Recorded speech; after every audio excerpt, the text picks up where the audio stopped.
आया है इस दुनिया में।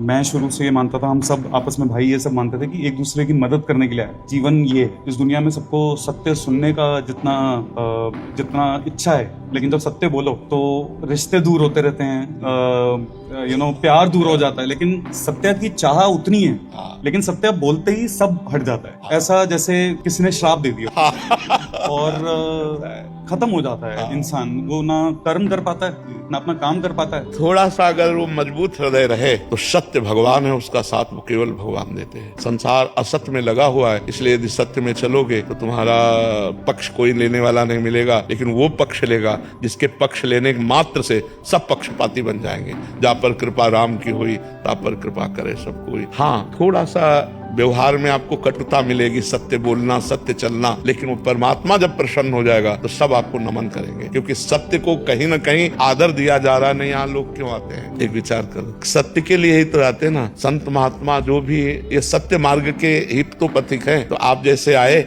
तो सत्य बात सुनने के लिए आए, सत्य के दर्शन करने के लिए आए, सत्य को ही नमन कर रहे हैं। तो इस बात को मानिए कि सत्य कभी असत्य नहीं हो सकता और असत्य कभी सत्य नहीं हो सकता। तो जो असत्य को प्रधानता देते वो तुम्हारे मित्र नहीं हो सकते, लेकिन जो सत्य है वो नारायण है, वो हरि है, वो प्रभु है। वो जब साथ देगा तो फिर सबको झुकना पड़ेगा, फिर सबको साथ देना पड़ेगा। इसलिए निराशा ना हो सत्य से, सत्य में दृढ़ बने रहो।